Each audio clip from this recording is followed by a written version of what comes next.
Good morning, everyone. Welcome to the Arbor Group webinar on data privacy and GDPR compliance. My name is Rahul Kallampunathil. I'm the Vice President of Digital Risk and Emerging Technologies at Arbor Group. So before we get into the actual GDPR part, just wanted to level set with what is the context of this webinar.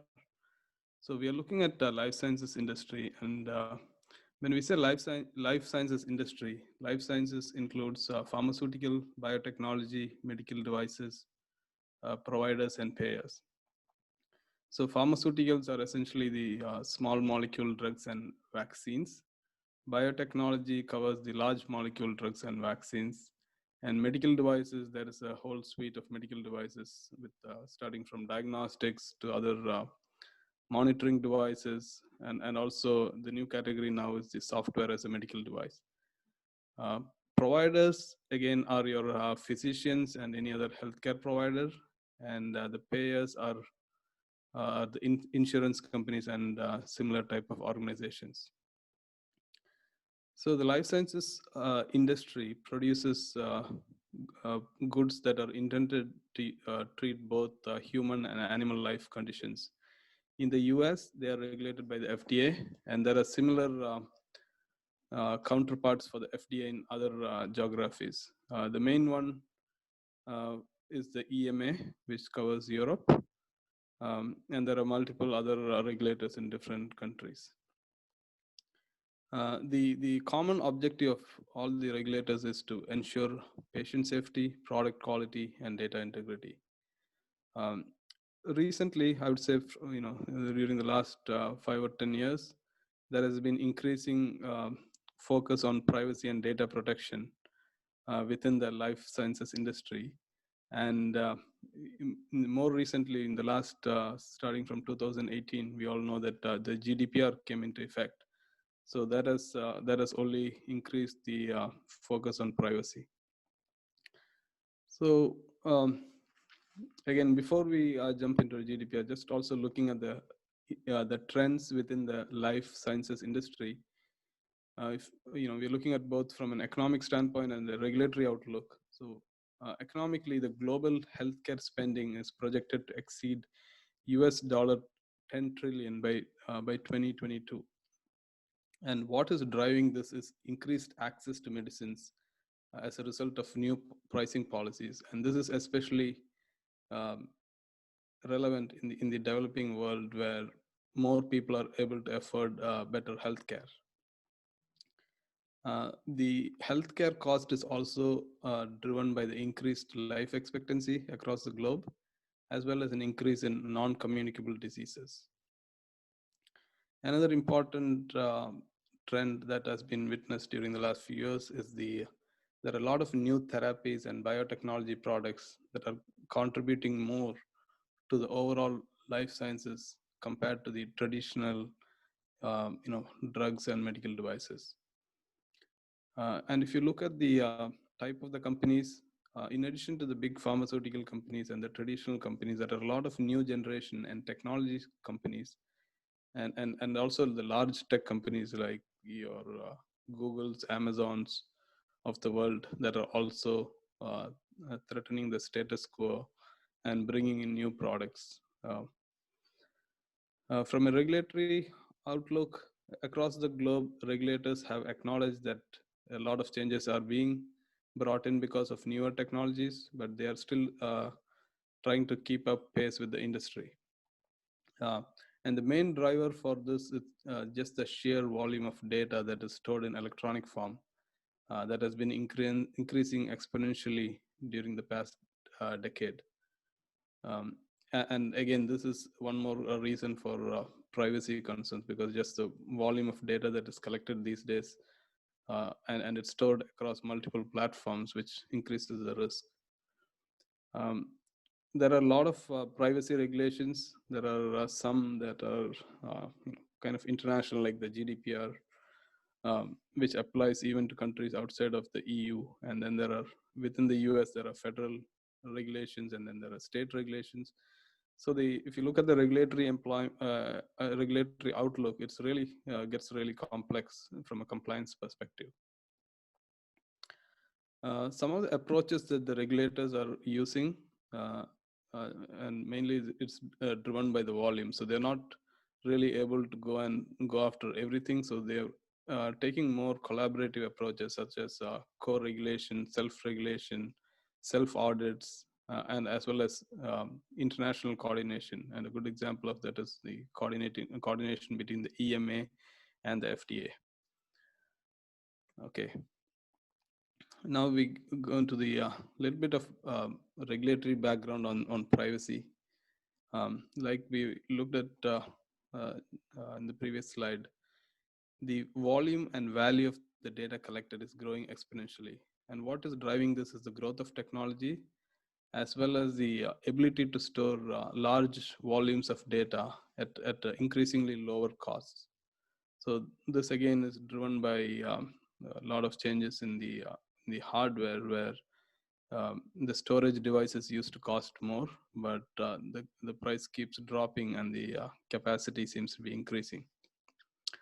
So even though data provides businesses with a competitive advantage, it also increases the compliance risk. So the pressure that the businesses are facing is not only from the regulators, but also from the society at large, because at the end of the day, people want their data to be protected, and they also want companies to use the data only in a legal and ethical manner. So what it means for companies that are collecting the data is that they need to develop processes to make sure that there's a safe program to manage data privacy, and also to improve how they collect the data, how they store the data, what they're using the data for, as well as to have the ability to delete the data if there is a request. Okay, if you look at the regulatory landscape in the US, there are several laws across different geographies. So the big one is the Privacy Act of 1974, which is mainly targeted at the records maintained by federal agencies. Then there are also sector-specific or industry-specific regulations, such as the GLBA for the financial sector and banks and such. And then there are also various state level regulations. The more common ones being the California Consumer Privacy Act and the New York Privacy Act. At a international level, it's really the GDPR, even though it's really meant for EU. And we'll go into GDPR in more detail in a few minutes. But even though it's meant for EU, the GDPR regulation kind of brings into scope companies that do business with the EU. So even a US company that has the data of EU subjects might come in scope for that. Apart from these, there are other regulations in other countries, such as the Data Protection Act in UK, which also companies need to think about when they're doing business with those particular geographies. A map of the US that shows the different states having regulations. So the ones in different colors, except for the gray, are the states showing the different regulations. And this map actually is from 2019. So I can only imagine that as the time goes on, it's only going to increase, and pretty much all the states are going to have their own different regulations. I'm not going to go into each state level regulation, but we'll definitely go into the common theme of all the privacy regulations. So essentially, they cover generally the scope, that is, who's regulated. It could be based on the location, geographical location. It could be based on the size of the company, which is driven by the annual revenue. It could be also the type of business. So, for example, GLBA, it applies to financial services. The other theme is who is protected by the regulation. So it could be just the people that are living in a particular state or a location. It could also be different types uh, of people, such as patients or children, or any of those kind of categories. The third key item is what information is protected. Again, each regulation defines what is protected. And in order to comply with these regulations, there is usually a, a privacy notice which needs to be given to the subjects to make sure that they know what the regulation says about privacy. Then there is security aspects, which is how you protect the privacy. Um, and then another important one is the breach notification. So the breach notification covers what the companies are expected to do when a breach happens, and who gets notified, how much time they get for notification, and all those kind of details. Uh, some of these regulations also define which the rights of the individual. So, for example, the right to be forgotten, the right to opt out, and it's common to see this under the sometimes when we get emails, there's a unsubscribe option or those kind of things. The last but not the least is the penalties. So this covers the fines and other punitive action that may be taken by the regulators, depending on the type of offense. Okay. Now coming to the GDPR itself, um, there is a regulation before the GDPR, which was called the EU Data Protection Directive. And that applied only to organizations that had a presence in the EU or used equipment in the EU, or at least control the information, how the information about people is used. The GDPR is much wider in scope, and the law applies to more organizations. So any organization that is active in Europe, as well as any organization which even doesn't have an establishment in Europe, but which uh, is trading in goods and services with the people in EU, or in any way monitoring people there, comes into scope. For example, a US company that has no establishment or office in EU, but has marketing of products at customers based in the EU, and if it's collecting the customer information, that company will also need to comply with the GDPR directive. So at a very high level, what are the risks introduced by GDPR? So there is a reputational risk, operational risk, financial risk, and regulatory risk. So reputational risk is, it's basically your the risk of damage to the brand image, as well as loss of consumer trust, and the result of that could be customer attrition.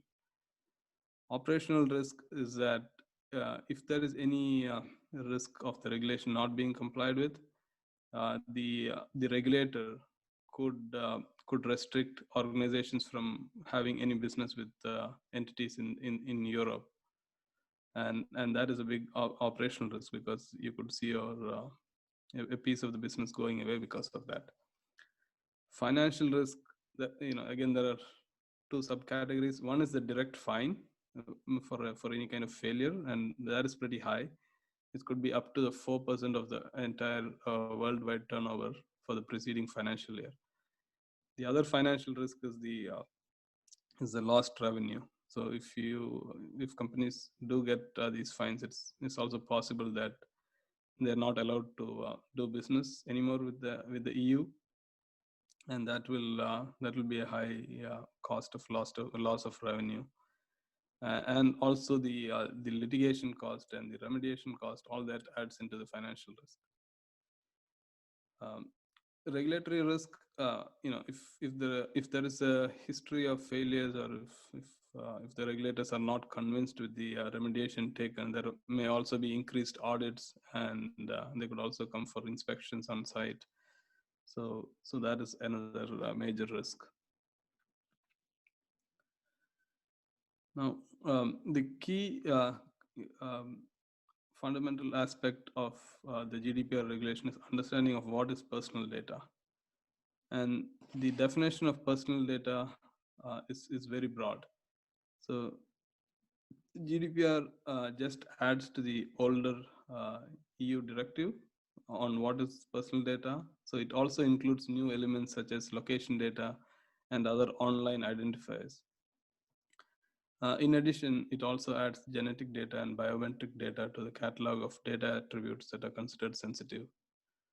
Uh, the uh, the directive also defines in what context the data may be used, and the main requirement for that is the individual's consent. So consent is not just signing off a box or anything like that. It has to be something that convinces a reasonable person that the individual giving the consent is informed of the risks and then is taking a well thought out decision on accepting or rejecting something. So GDPR makes it much harder to obtain and prove consent. So really the consent process has to be really upgraded to make sure that it covers all the aspects and is very defensible. Okay. Now, from a GDPR perspective, just like many regulations, it's not only important to follow the regulation, it's also very important to demonstrate that the regulation is being followed. So in order to prove that the regulation is being followed, there are different kinds of evidences that the companies need to maintain, to create and maintain. So organizations now must demonstrate to regulators how they're complying, and if not, that itself will be considered a failure. So one of the requirements is to perform and also document the privacy risk assessment, as well as periodically do privacy audits and keep evidence of that activity. Again, not doing this activity itself could be considered a violation or a failure. Examples of activities that would be deemed to pose specific risk include profiling. So, for example, we know a lot of like online e-commerce platforms. When you buy some certain things online, the platform recommends buying other things. So those kind of things are done by profiling customers. So those activities are considered highly sensitive. And then anything that is directly can be directly related to the individual, such as biometric data or even CCTV monitoring on a large scale. All these are considered specific, privacy risks. The requirement to have paperwork is a big challenge to organizations, especially the ones that are not used to maintaining this kind of evidence. The regulators have the power to audit organizations to verify that they're complying with these regulations. So it's really important, again, to not just follow the regulation, but also to keep evidence of all the activities being performed to follow the regulation. Another important aspect is the what procedures need to be followed if there is a breach. So there are different kind of people that need to be notified when there is a breach. Of course, the regulators need to be notified, as well as the individuals that are impacted by the breach. And the regulation defines the timelines for reporting these kinds of incidents, which is 72 hours. And the notification also needs to report specific aspects of that breach, including what was the nature of the breach, the number of people affected, the category, what kind of records were compromised, details of the data protection officer or any other contact point that the customers can reach to obtain more details, and excuse me, also the likely consequences of the breach. And the last few more items being the measures taken by the company to mitigate the risk of that breach, as well as what measures are planned to be taken in future. So again, I mean, breach notification by itself is has a lot of requirements. Now, for a typical company, who's responsible for doing all this? Of course, senior management is responsible for establishing a program, but it's also common for many companies to have a dedicated data protection officer or a DPO. For in certain situations, that is a mandatory requirement. So, for example, organizations which are like a public authority or as part of core activity of the business, there's regular monitoring of individuals, or if there's large scale processing of sensitive personal data. In those kind of situations, uh, the the companies may need to mandatorily have a DPO. But even in other situations, it may make sense to have a DPO because uh, it provides one person that is responsible for setting up the policies and procedures, and also monitoring that the same is being followed across the organization. Uh, the DPO also needs to be independent, so they should not be in a conflict of interest kind of situation. So they need to be independent of the other roles. So the DPO's primary responsibility is in informing and advising the organization of all its obligations under GDPR, monitoring compliance with GDPR requirements, and also performing periodic impact assessments, data security reviews, and also looking at the rights of individuals. In case of breach notification, if there is a DPO, they may usually be the point of contact, and also for interacting with the regulatory authorities. So that is also another responsibility of the DPO. And again, depending on the size of the company, just having a DPO may itself, provide some level of comfort to the regulators and to other customers that the company is taking privacy seriously, and which can actually lead to a commercial advantage, because this is one of the areas that is coming under increasing focus these days. Okay, now we looked at what are the risks. So how do you control or protect the data? So there's a lot of technical controls that can be used in order to protect different types of data. So once the data has been identified, and that goes through a classification process. So you could categorize the data into high risk, medium risk, low risk, or any different types of categories or priorities. And then once that has been identified, there are different technical controls that can be used. Some of the common ones are anonymization, which is actually scrubbing the data to remove any personal information within the data. There's also something called pseudonymization, which is still similar to anonymization, but instead of scrubbing the data entirely, you could use some kind of masks or some kind of, for example, say encryption to hide the data, so that you're not really removing all the data, but it just removes enough data so that there is no way to tie the data back to the individual. And again, this activities can be done only after thorough analysis, because say for example you wanted to encrypt all the data in your system. I mean, it's technically possible, but it comes at a very high cost in terms of system performance. It could really slow the system down if every piece of data needs to be encrypted. um, and at the other end of the spectrum, if you don't take any data protection measures, then you are exposing the whole system to risk. So usually there is a trade-off, and that needs to be analyzed, including risk analysis and also cost-benefit analysis. And then once the data that really needs to be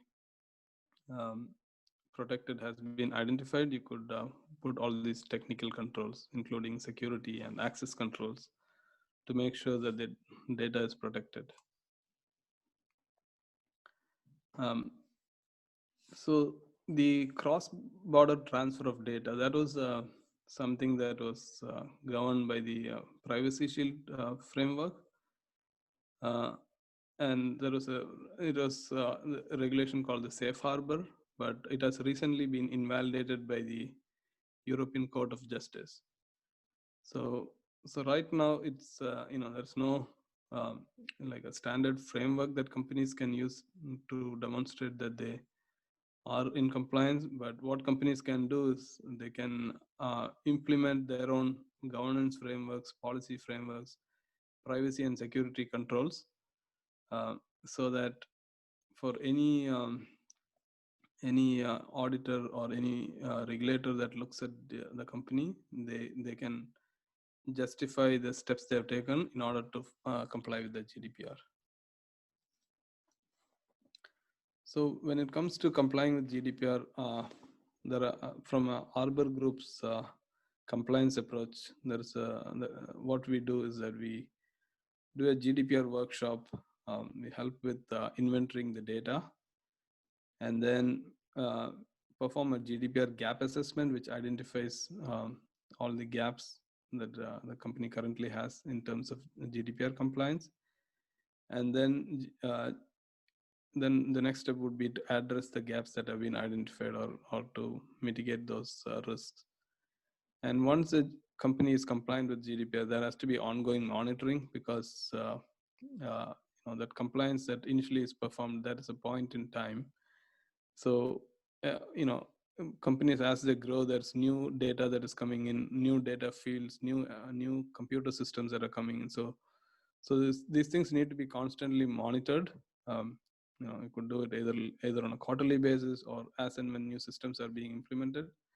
But again, that has to be part of the overall compliance approach. So ongoing monitoring is also very important. From a GDPR compliance approach, there are a few key areas that need to be covered.